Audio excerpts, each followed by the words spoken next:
சிவம் மருத்துவமனை ஆரோக்கியமே வரம்.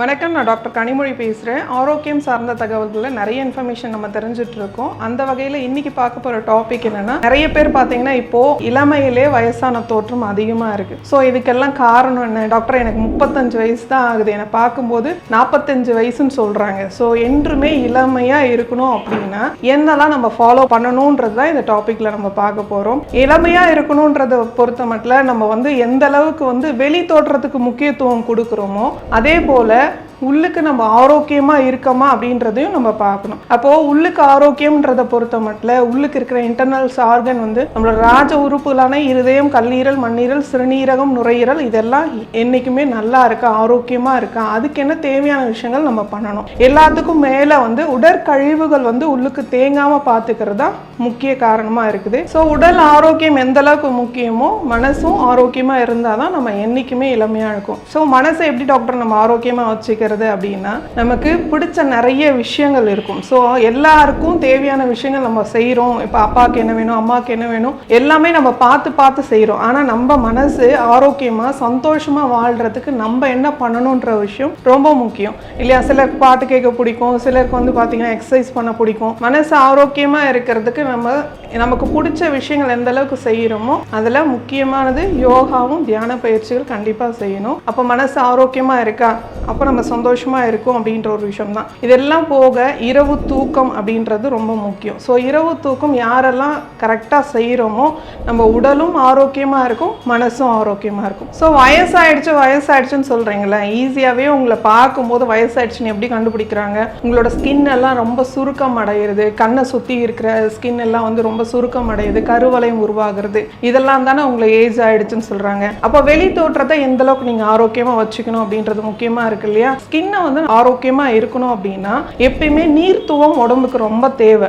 ஸோ நிறைய தண்ணி குடிங்க, அதை இளநீ குடிங்க, மோர், அந்த மாதிரி ஏதாவது வாட்டர் இன்டேக் அதிகமாக இருக்கும்போது தான் நம்ம தோல் சுருக்கம் அடையாமல் இருக்கும். அதே போல் வாரத்துக்கு 2 முறை தோலுக்கு மாய்ஸ்சர் தேவை. இப்போ நம்ம குளிச்சு முடிச்சுட்டு வரோம், எப்பயுமே எல்லாம் ஒரு மாய்ஸ்சரைசர்ஸ் போடுறீங்க, சீரம் போடுறீங்க, எல்லாமே அது போல் இயற்கையாக நம்மளுக்கு பெஸ்ட் மாய்ஸ்சரைசர் தேங்காய் எண்ணெய் தான். நம்ம குளிச்சு முடிச்ச உடனே ஈரத்தை லைட்டாக துண்டு வச்சு நீங்கள் தொடச்சி ஒத்தி எடுத்துருங்க. துடைக்காதீங்க, ஃபுல்லாக தொடச்சி எடுக்க வேண்டாம். ஒத்தி எடுத்ததுக்கப்புறம் தேங்காய் எண்ணெய் மட்டும் நீங்கள் ஜஸ்ட் அப்ளை பண்ணிங்கன்னா உங்கள் தோலில் என்றைக்குமே அந்த சுருக்கம்ன்றதே வராது. ஸோ தோலும் நல்லா இளமையாக உங்களுக்கு காமிக்கிறதுக்கு பெஸ்ட் மாய்ஸ்சரைசர் தேங்காய் எண்ணெய் தவிர வேறு எதுவுமே இல்லை. ஸோ ஸ்கின்னை ஆரோக்கியமாக வச்சுக்கணும்னா வாரத்துக்கு 2 முறை எண்ணெய் தேய்ச்சி குளிங்கன்னு நம்ம சொல்கிறோம் இல்லையா? ஏன் எண்ணெய் தேய்ச்சி குளிங்க அப்படின்றதுக்கு முதல் தெளிவாக புரிஞ்சுக்கோங்க. நம்ம இறந்த செல்களை எக்ஸ்போலேட் பண்ணுறதுக்காக எண்ணெய் தேய்ச்சி குளிங்கன்னு சொல்கிறோம். எண்ணெய் தேய்ச்சி குளிச்சுட்டு குளியல் பொடி இல்லைன்னா சிகக்காய் அந்த மாதிரி நீங்கள் நல்லா தேய்ச்சி குளிக்கும் போது அந்த இறந்த செல்கள் முற்றிலுமா அகற்றிடும்.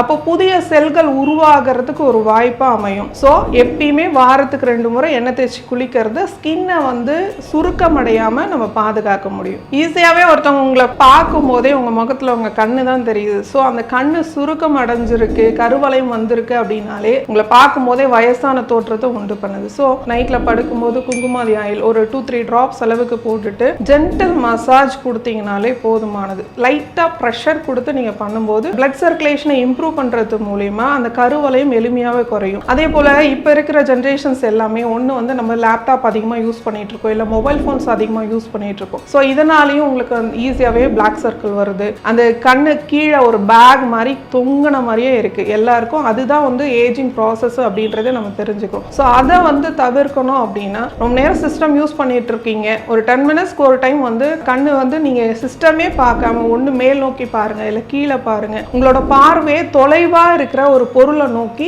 மாத்துங்க. ஸோ எனி டைம் அந்த லைட் வெளிச்சத்தையே நம்ம பார்த்துட்டு இருக்கும் போது ஈஸியாவே அந்த கண்ணை சுற்றி அந்த சுருக்கம் ஏற்படும். ஸோ இதை அவாய்ட் பண்ணணும்னா உங்களுக்கு அந்த ஐ ரொட்டேஷன் எக்ஸசைஸ் ரொம்ப முக்கியம். அதே மாதிரி கண்ணுக்கு மசில்ஸ், பின்னாடி இருக்கிற மசில்ஸ்க்கு ஒரு நல்ல எக்ஸசைஸ் கொடுக்கணும் அப்படின்னா கண்ணை நல்லா இறுக்கமாக மூடுங்க, நல்லா விரிச்சு பாருங்க, அதே மாதிரி இறுக்கமாக மூடுங்க. ஸோ பிளட் சர்க்குலேஷனும் இம்ப்ரூவ் பண்ணலாம். ஸோ ஐ எக்ஸசைஸ் பண்ணுறது மூலியமா என்றைக்குமே உங்களோட கருவளையமும் சரி, கண் வந்து ஃப்ரெஷ்ஷாக இருக்கும் போதே பார்க்க இளமையான தோற்றம் உருவாகும். ஸோ இப்போ இருக்கிற ஜென்ரேஷனில் யாருமே மேக்கப் இல்லாமல் வெளியே போகிறதே கிடையாது. ஸோ ஒரு நாளைக்கு மார்னிங் போடுறோம், மார்னிங் போட்ட மேக்கப் வந்து ஈவினிங் வரைக்கும் நம்ம ஸ்டே ஆகணுன்றதுக்காக எந்த அளவுக்கு ஹைஃபையாக நம்ம க்ரீம்ஸ் அப்ளை பண்ணுறோன்றது உங்களுக்கே தெரியும். ஃபஸ்ட்டு நீங்கள் அந்த டே முடிஞ்சதுக்கப்புறம் உங்களோட மேக்கப் ரிமூவ் பண்ணுறது ரொம்ப முக்கியம். நிறைய பேர் வந்து போட்டுட்டு அப்படியே தூங்க போயிடுறாங்க.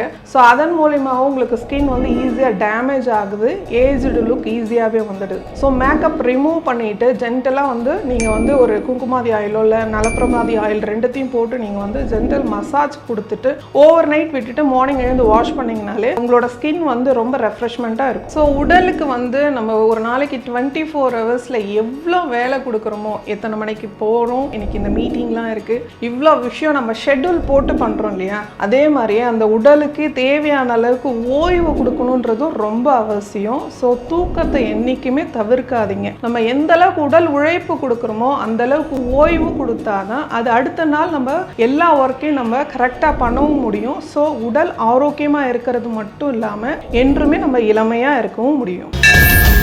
டாக்டர் கனிமொழி அவர்களின் சிவம் மருத்துவமனை. சிவம் மருத்துவமனையோட முக்கியமான நோக்கமே வறுமை கோட்டுக்கு கீழ் உள்ள அனைத்து மக்களுக்கும் சித்த மருத்துவம் கொண்டு போய் சேர்க்கணுன்றது மட்டும்தான்.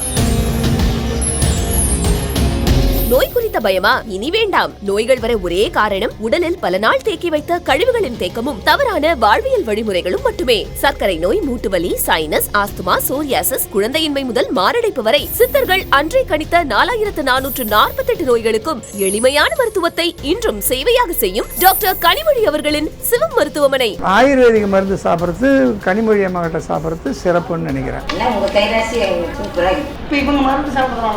நான் உயிர் போச்சதே மரத்துக்கிட்ட தான். சொன்னது பூரா குணமாயிடுச்சுங்க. ரொம்ப நாளைக்கு நல்ல மாதிரி இருந்து மக்களை வந்து காப்பாற்றணும். நிறைய பாராட்டுகள் வந்துட்டு இருக்கு. வாழ்த்துக்களை தெரிவித்துக் கொள்கிறேன். ஆரோக்கியம் வரமாக சிவம் மருத்துவமனை 8111 044 600.